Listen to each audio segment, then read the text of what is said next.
Do you lie awake at night wondering what the heck happened to your sex drive? Do you miss feeling connected to that part of yourself, that part that feels alive, vibrant, confident, and sexy? If so, you are not alone. Almost everyone will experience low sex drive at some point in their lives. But when your sex drive seems to have disappeared, it's really easy to feel like there is nothing that you can do to get it back. But don't worry, you are not doomed to a lifetime of low desire and lackluster sex. You can take active, concrete steps to increase your libido, reconnect with yourself and your partner, and create a sex life that is actually worthy of your desire. The first step is to identify why your sex drive is low in the first place, which is exactly what this video is all about. So, hey, we're Xander and Vanessa Marin. We're married, and we've been together since 2007. Our goal is to equip you with the tools that you need to create an extraordinary relationship inside the bedroom and out. Sounds good.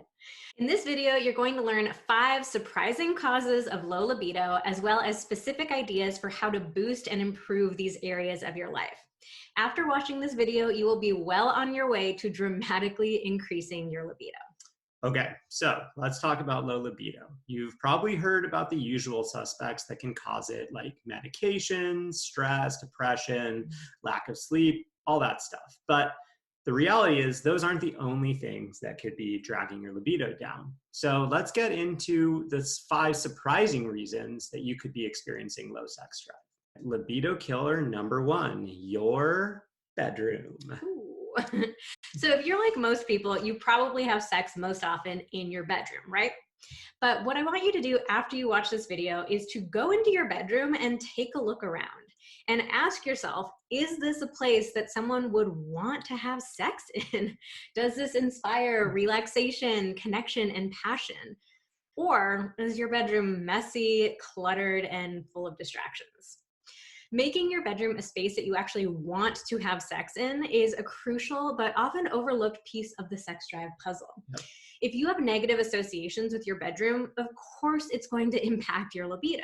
But the good news is that there are plenty of things that you can do to make your bedroom feel more sexy. So of course, you want to keep it clean and tidy, but you can also take a look around and see if there are any special little touches that you can add. So maybe you can put up little string lights or some other nice lighting. Maybe you can finally get around to painting your room this color that you've always wanted it to be. Maybe it's rearranging the furniture, buying new linens or pillows, getting a nice, soft, luxurious blanket. Now, one particular recommendation that we have is to take the TV out of the bedroom. Now, we know this might sound a little controversial, but studies have shown that couples who do not have a TV in the bedroom have twice as much sex as couples who do have a TV in the bedroom. Wow. Twice. Crazy. So this used to be us.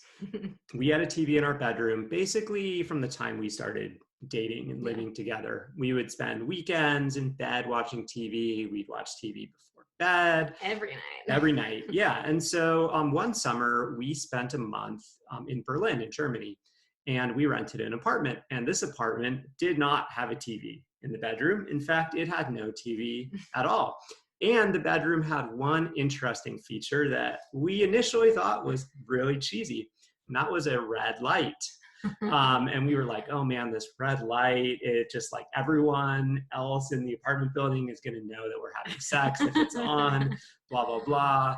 But one night we turned it on and we were like, damn, this is kind of sexy. It really was. And at the end of that month, we realized we were having way more sex with this kind of like sexy lighting, sexy mood, and no TV. So we came home, got rid of that TV, put in some colored lighting, and brought those red lights back. Ever since then, we've been having a lot more sex in our bedroom, and our bedroom just feels like a fun, sexy place. Yeah, it's such a simple change to make, but it can have a really, really big impact.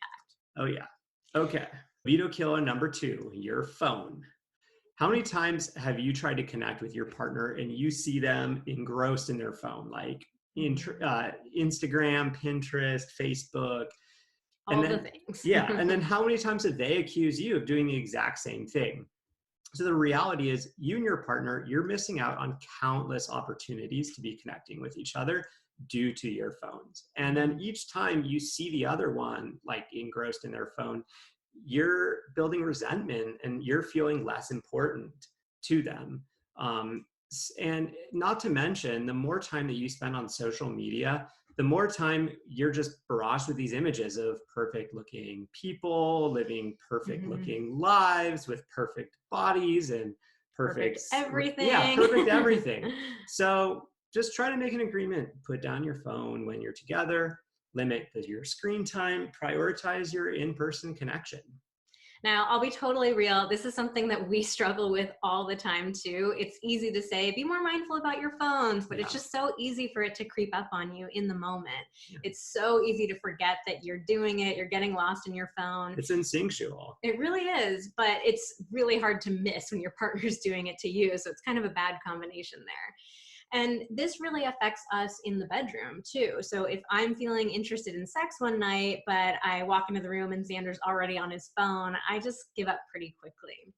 So what we try to do is have these active, ongoing conversations about our phone usage instead of letting the resentment build up, which is what we used to do. And then we get into these really big fights about it. And on a practical kind of day-to-day level, one thing that really helps us is that if we want to get each other's attention, like if I want Xander's attention and I see that he's on his phone, I just ask him for his attention and I wait to talk until he responds. So that way, I don't just talk at him while he's already on his phone and then get frustrated when he doesn't immediately start paying attention to me. Yeah, because how many times has that happened to you? All the time. Yeah. All right, that takes us to libido killer number 3, your timing. So if you're in a long-term relationship, you probably leave sex until the very end of the night, right when you are both crawling into bed, right? Most of us seem to have this association with end of the night, getting into bed. That's supposed to be sexy time. That's how they do it in the movies, right? It is.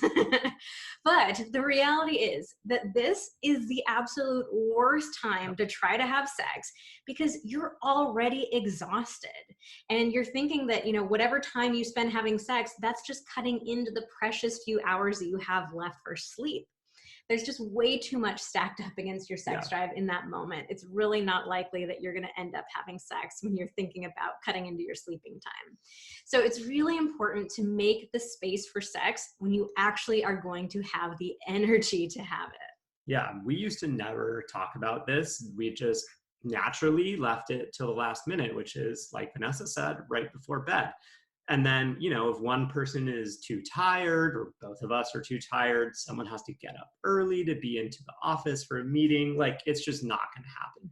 So one day we heard a suggestion on a relationship podcast that we listened to that made us kind of think twice about everything. And it was actually about going out on dates. And the advice was have sex before you go out on your fancy date. Because the conventional wisdom is you go out for a fancy dinner, you eat a lot of food, you drink a lot of wine, you come home and you're just like horny and ready to go. But the reality is you're kind of tired and drunk and bloated. Your stomach hurts. And yeah, like you just want to go to bed, right?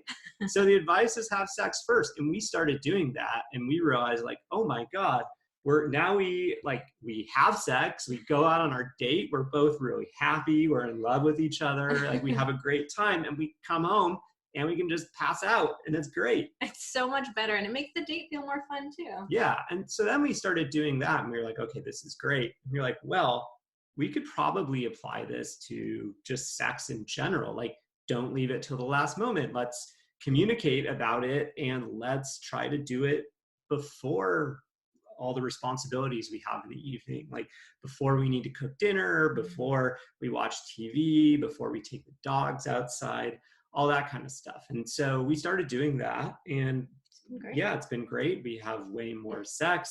And then all the stuff that we do afterward, we just are way more connected and happier. All right, so let's get into libido killer number 4, perfectionism. So if you're a guy, you probably think that great sex requires that you just have a perfect erection all the time. You're not supposed to orgasm too soon and you're not supposed to take too long. And if you're a woman, you probably think that great sex requires you to have this perfectly timed, effortless orgasm. Yeah, like both of you are supposed to please each other perfectly with definitely no effort, definitely no communication. Your bodies are both supposed to look great, like regardless of what position you're in.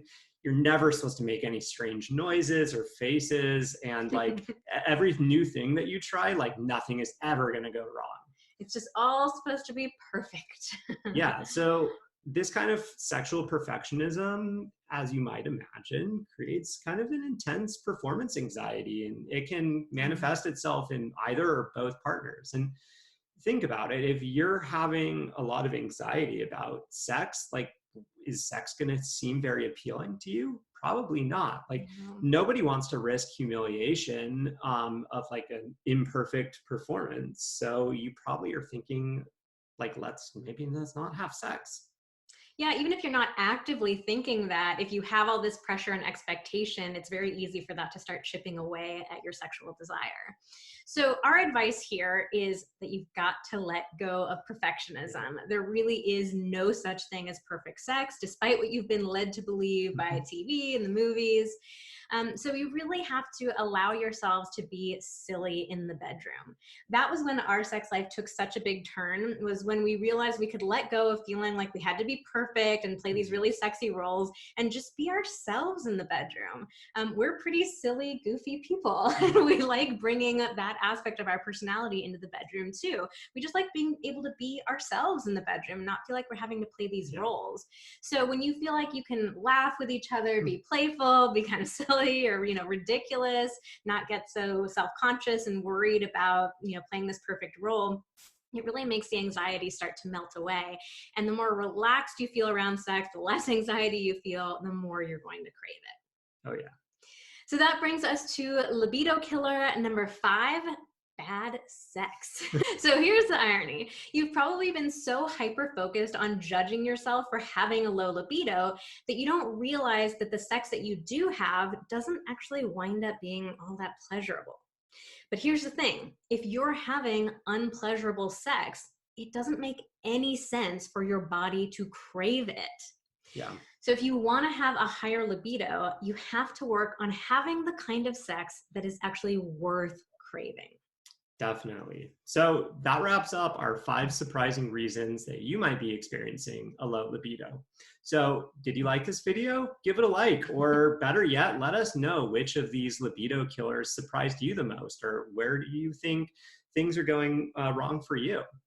If you like this video, subscribe to our channel and you'll be getting more free resources every week.